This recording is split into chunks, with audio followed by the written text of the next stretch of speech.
Many of the service steps you have to perform might require you to disconnect the battery. So usually as a precaution, a lot of times people skip these steps, but there will be a few times when you think, I really ought to disconnect the battery. So I thought I would show you how. Unlike most traditional cars, the battery is not under the hood.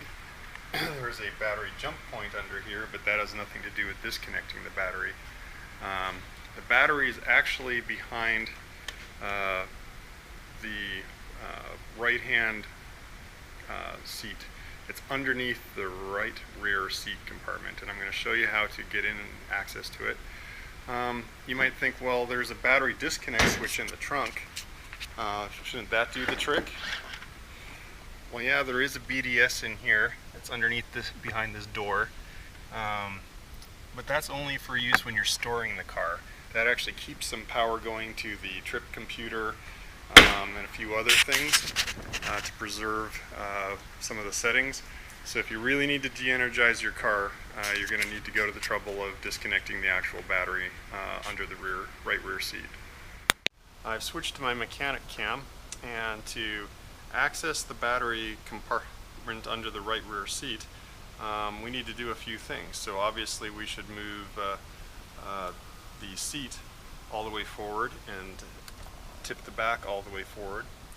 And while I'm doing that, I'm going to caution you about a few things that you're going to have to do. If you disconnect your battery, your car is going to forget a whole bunch of settings. It's going to forget the stereo presets. It's going to set the window auto drop calibration. It's going to reset the seat module, or forget the seat module calibration. So I've done blog articles, and you can even have to reset your clock. I've done a blog article on every one of those things that'll be listed at the end of the blog that accompanies this video. So check those out, because you're going to have to at least reset 4 things, and you're probably going to have to redo the misfire correction factors on your engine, which is a process where you have to go out and drive some special speeds for about 5 minutes. So anyways, don't just disconnect your battery lightly. You're going to be doing some work afterwards to get everything going again. You need a couple of tools. You need an 8mm wrench to get the battery cover off. You may need your inspection light, and you're going to need a wrench to get the battery terminal off. So getting at the battery compartment is, just going to adjust the camera up a bit here. You have to start by removing the rear seat squab, which sounds really scary, except you just grab under the bottom lip of it here, give it a kind of a lift up. It's just held on with Velcro, and pull it forward, and out it comes. And then put that someplace safe that won't get scratched up. And then now you can actually see the battery cover. There are 10 bolts. Leave it to Aston to include 10 bolts to hold down a piece of aluminum. You can't see 3 of them yet, because you actually have to remove this rear seat squab. Get your fingers underneath it. It's held on with Velcro, and just kind of tug it forward, and out it pops. There's the 4 Velcro pads that hold it on. Put that out someplace safe. And that reveals the back 3 8mm bolts. You're going to need a socket probably to get those off, not just the wrench. So I'm not going to bore you to death while I pull off those 10 bolts, and then I'll pick up the video once I've got the bolts out, and I'll show you how to get the panel off.